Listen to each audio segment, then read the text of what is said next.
In this training, we'll cover what HIPAA is, why it's important, and how to maintain compliance in your work.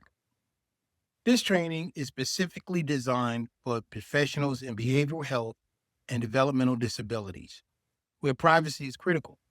HIPAA, or the Health Insurance Portability and Accountability Act, was enacted in 1996 to improve the portability and continuity of health insurance coverage and to establish national standards for electronic healthcare transactions and protect patient privacy.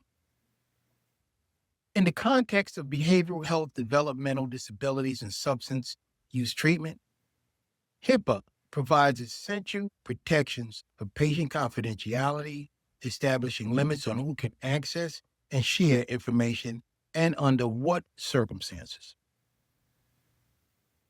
Its primary goal is to protect the privacy and security of patients' health information, also known as protected health information or PHI. In fields like behavioral health and developmental disabilities, HIPAA compliance is crucial. Patients often share sensitive information, and maintaining confidentiality builds the trust needed for effective care.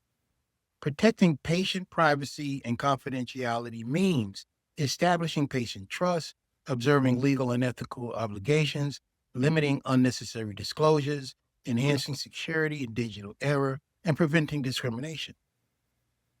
HIPAA protections are fundamental in maintaining the confidentiality and dignity of patients, which is essential for a trusted and effective healthcare system. Let's discuss the main parts of HIPAA that affect your daily work. The privacy role, the security role, and the breach notification role. First, the privacy role. Protects all forms of PHI, whether written, electronic, or spoken. It controls how patient information can be used and disclosed. PHI includes any information that can identify an individual and relates to their physical or mental health, the healthcare they receive, or payment for healthcare services. The security rule focuses on electronic PHI or ePHI. It requires safeguards like secure passwords and encryption to prevent unauthorized access. Lastly, the breach notification rule outlines procedures for notifying patients if their PHI is compromised. There are special considerations in behavioral health and disabilities. In behavioral health, substance use, and developmental disabilities, confidentiality is even more essential. HIPAA is critically important in mental health, substance use, and developmental disabilities settings due to the sensitive and personal nature of the information involved.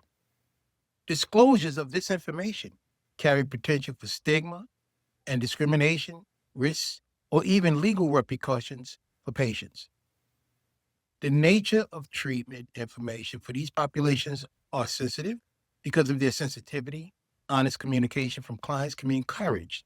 Therefore, HIPAA provides support for vulnerable populations. In fact, substance use treatment records are protected under both HIPAA and additional regulations like 42 CFR Part 2, which requires patient consent for almost all disclosures.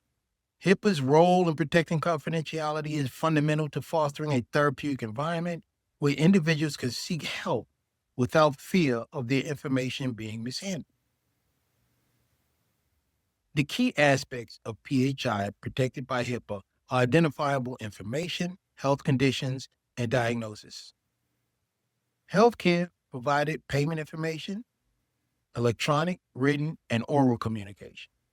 HIPAA's protection of PHI ensures that patients can control how their health information is used and shared, which is crucial for building health, trust, and safeguarding their privacy across all healthcare environments.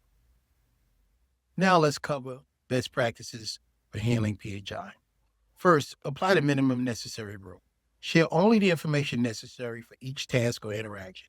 For example, if a patient's family member calls, provide only the details that are relevant and with the patient's consent. Permitted uses and disclosures are for client treatment, payment, in healthcare operations. Exceptions to the minimum necessary standard are disclosures required by law, disclosures to the individual, and disclosures for public health activities. Authorized disclosures are those with patient consent. Patients have the right to access their own health records under HIPAA. If a patient requests their records, respond within the HIPAA required time frame, typically within 30 days. Provide the information in a secure format, whether electronic or physical. If you are unsure about what you can share, consult your organization's privacy officer before proceeding regarding authorized disclosures, prohibited uses, and prohibited disclosures. Handling PHI and best practices are to remember to log off or log your computer screen whenever, or lock your computer screen whenever you leave your workstation. Avoid discussing PHI in public areas like hallways or waiting rooms. And always use encrypted emails or secure messaging for electronic communication involving PHI. This helps keep information safe from unauthorized access. Now, let's talk about HIPAA breaches. If HIPAA is accessed or disclosed without authorization, this is considered a breach. Common breaches include sending information to the wrong person or leaving records visible in a public space. If a breach occurs, report it immediately to your privacy officer. Prompt reporting helps contain the breach and limits the risk to the patient and the organization. After reporting, the organization will assess the breach, notify affected patients if necessary, and take steps to prevent future incidents. Handling requests from family members or law enforcement can be challenging. HIPAA allows disclosure only with patient consent unless there's an emergency or a legal requirement. Always confirm patient consent before sharing information with family. For law enforcement, request proper documentation such as a court order before disclosing any information. HIPAA violations occur when healthcare organizations or their employees fail to protect protected health information as required by law, and the penalties depend on the severity and intent behind the violation. Violations are categorized into 4 tiers based on the level of culpability. 1. Tier 1. Lack of knowledge. These violations occur when the covered entity was unaware of the breach and could not have reasonably avoided it.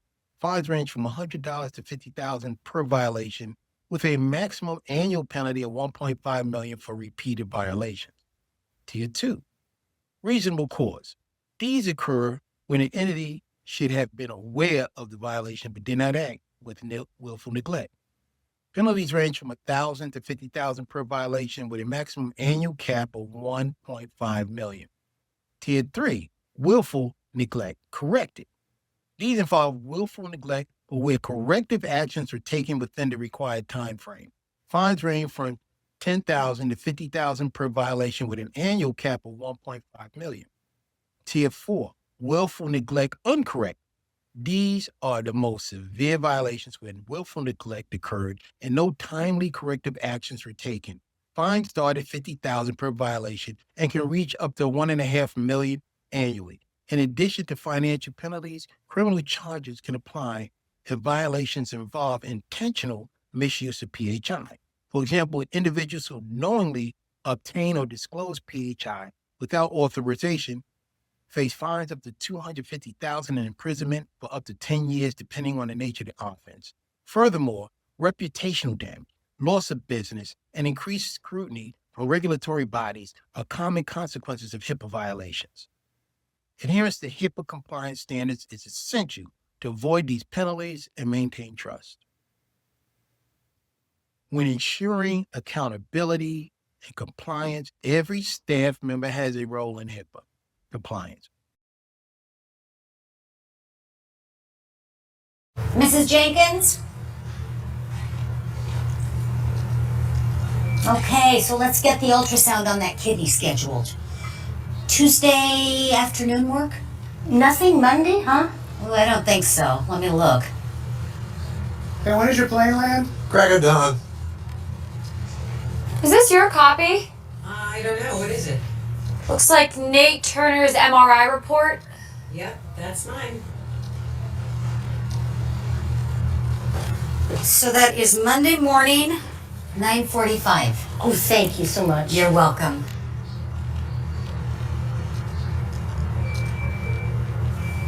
Oh, right there. Thank you, thank you. Uh-huh. See you Monday. Okay. I'm pretty sure you don't want to mail Mr. Richardson's blood work results. Am I right? Oh, yikes. You are correct, sir. Thanks. Have a good weekend. You too. Oh, hey, Jerry. Wait. I forgot one. Did you see them all? Let's look again. Okay, so let's get the ultrasound on that kidney scheduled. Tuesday afternoon work? When talking with someone about PHI, make sure that you can speak privately and keep your voice down so that others don't eavesdrop or accidentally overhear you. Is this your copy? I don't know. What is it? Looks like Nate Turner's MRI report. Yep, that's mine.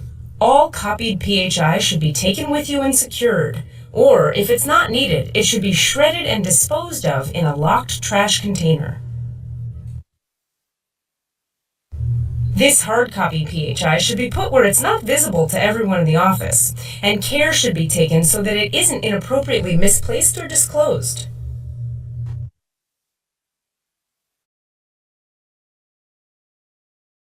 This monitor should be repositioned, or the screen should be locked so that PHI isn't visible to anyone who walks by.